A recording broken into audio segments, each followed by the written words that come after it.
go. Fish on. Oh, another good snook.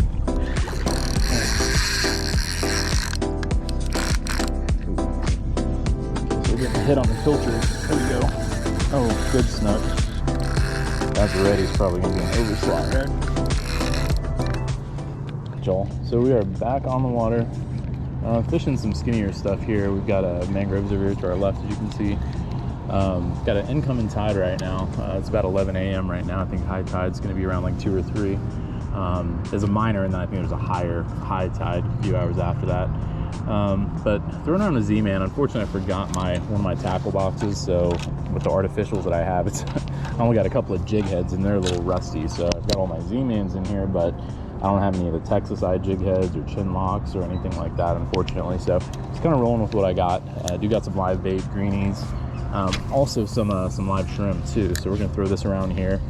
I'm kind of targeting snook and reds today, so I'm gonna probably stick to some of the skinnier stuff. But you know, who knows, if we get on something else, that's what we're gonna kind of go with. But appreciate you guys tuning back in. We're gonna get rolling here and hopefully get on some fish. So stay tuned. Definitely got fish on this flat. Just gotta get them to bite. Got some sort of activity in the mangroves in front of me too. Looks like maybe a snook. 12 o'clock. I don't know if you guys can see that, but definitely some life out here. I see tons of mullet, tons of pinfish, so definitely not a bad spot. Got a live pilchard out there now. Just got him nose hooked on the 1/0. I'll be surprised if a snook or a red doesn't hit this guy. Big snook, 10 o'clock.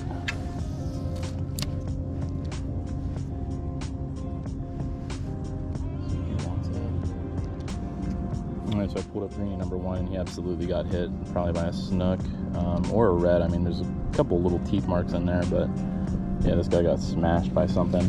So whenever he came tight, that was definitely a fish hitting him. Okay, so we're getting hit on the filter. There we go. Oh, good snook. Good snook. He's going right for the mangroves. We're gonna have to remove the anchor, probably go after him here. But yeah, that snook hit the pilchard.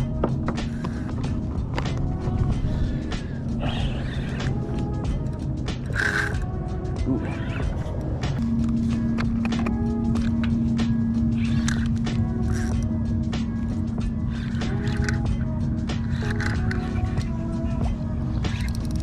Keep that rod tip low. Oh, he just came unbuttoned. Shit. Yeah, so we lost that one snook. It was, I mean, he had to be close to slot, if not slot. I got one good jump out of him, and then he took me in the mangroves. And I mean, I felt like I did everything that I could. I lowered my rod tip, undid my anchor. I was gonna go after him, and you know, it's just the way it happens. He just frayed me off close to the hook. We're just gonna keep chucking him here, see if something picks it up.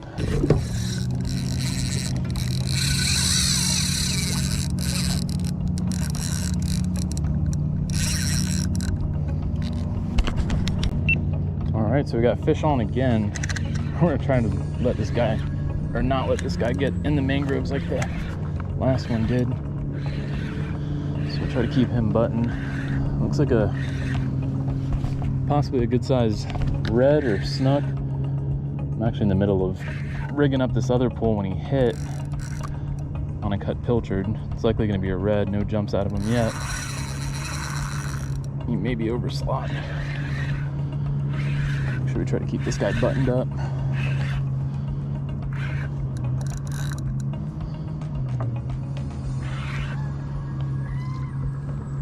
Oh, taking us for a sleigh ride.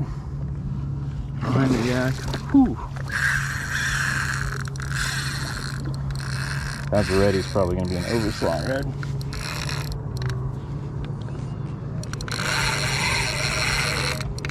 He really wants to get back in those mangroves. That's a snook.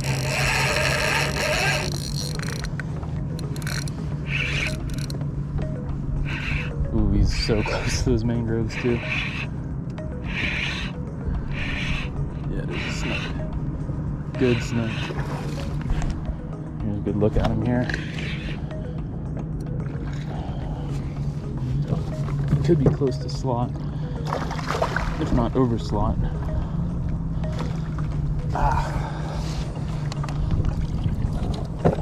Whew.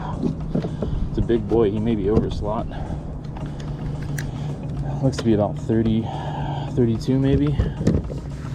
So, actually, let's go ahead and measure him now, since he's already right there. So, good snook here. And this guy looks like he's gonna come out to maybe about 32, 33.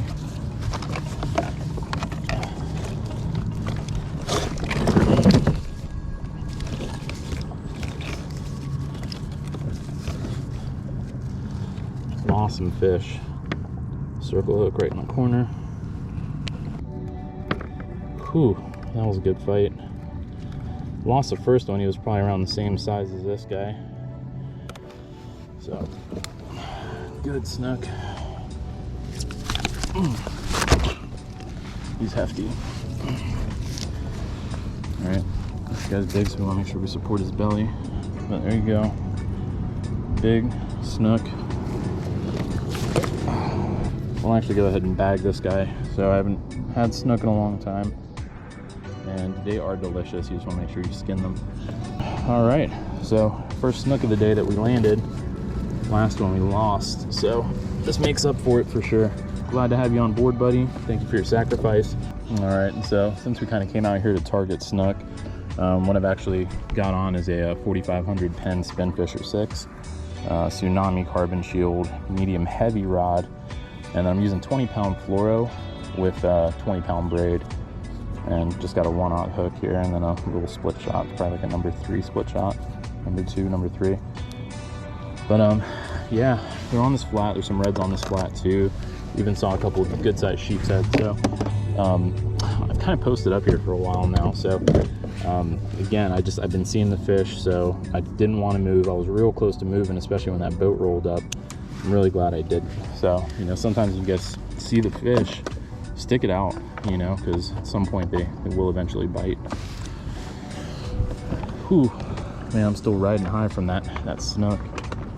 So that's my first slot snook in ages. All right, so we're just kind of moving, looking for our next spot here.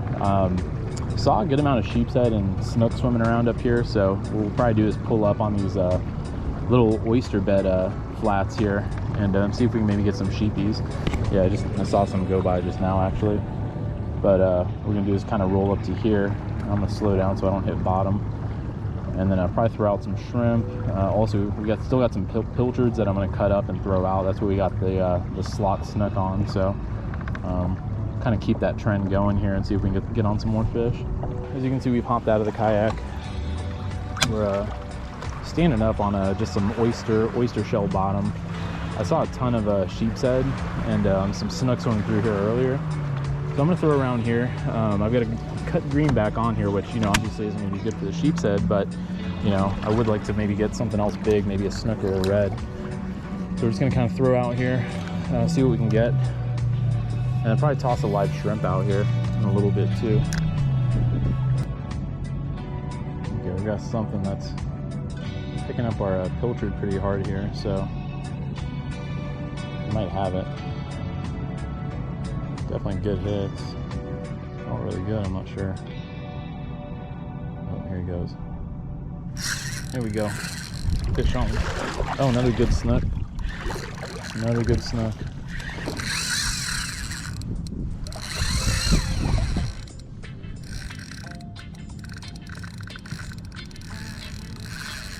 Yeah, you keep going that direction. As long as you're not going in the mangroves, it's what's important to me. So third snook on for today. Hopefully we can get him landed without a problem. He looks like he'd be around slot too. Oh, look, he wants to get in the mangroves. He's not going that way, buddy.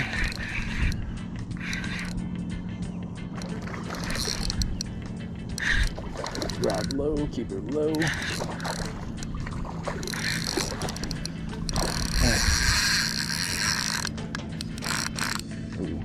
In the mangroves.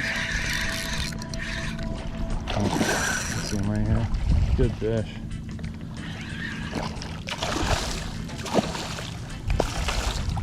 Cut pilchards getting it done today. So that's a caught fish. Ooh, broke off right there. Let's see if we can. He frayed me off right as I got him.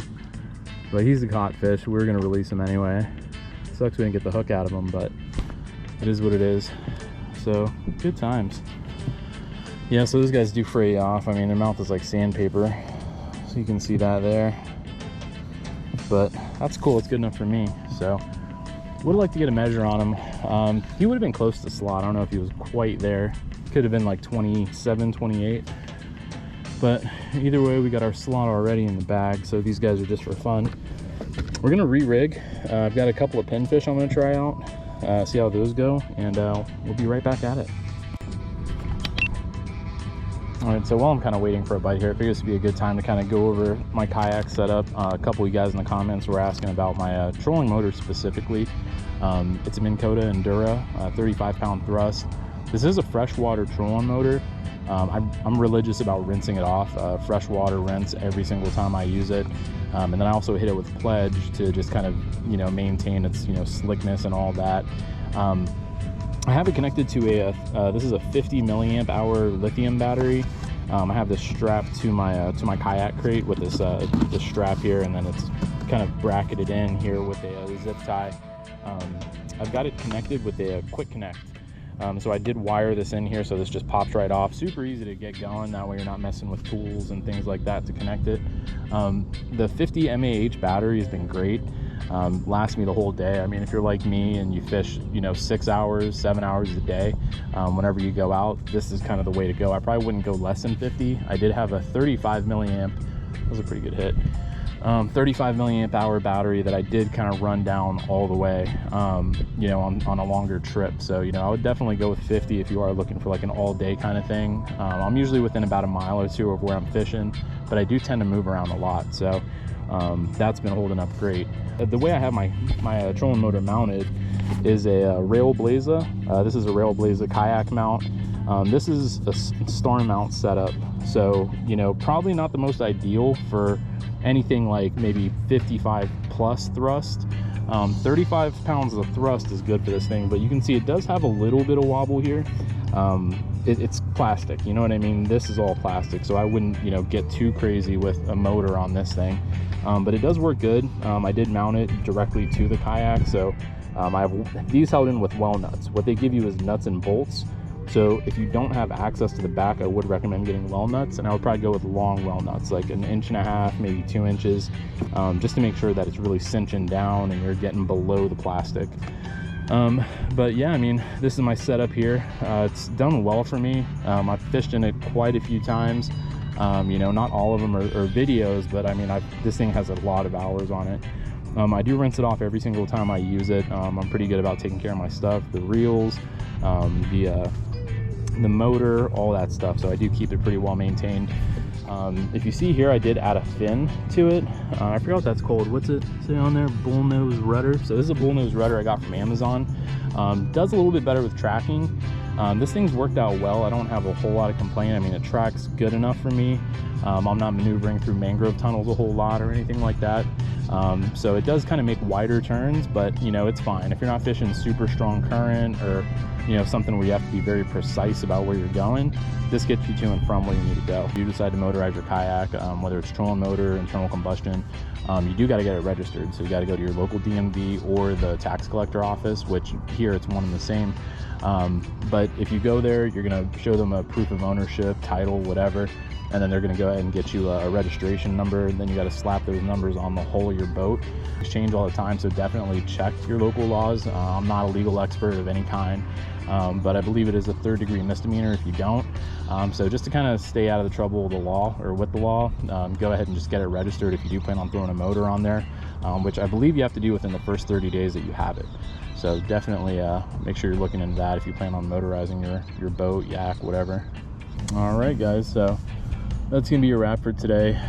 We're kind of at the end of the day kind of slump here, where it's just, you know, not a real hot bite right now. It's pretty slow. I had this cut mahara just kind of sitting out here for a while, and I think I just had a few pinfish hit it, but that's it. You know, awesome day. I got that slot snook. It's been forever since I've had a slot snook, so I'll be keeping this guy. Had those other two also. That was a fun fight. So one of them was a caught fish because I got leader, and then, you know, the first one of course took us into mangroves, broke us off. So feel very fortunate and blessed to be able to have an opportunity to get another slot snook after losing that first one. So that's not something you can, you know, always count on. So super grateful for that. I'm gonna get going, guys. I appreciate you guys watching. Like, subscribe. If you have any questions, you know, certainly leave it in the comment section down below, and I'll see you guys on the next adventure. Peace out.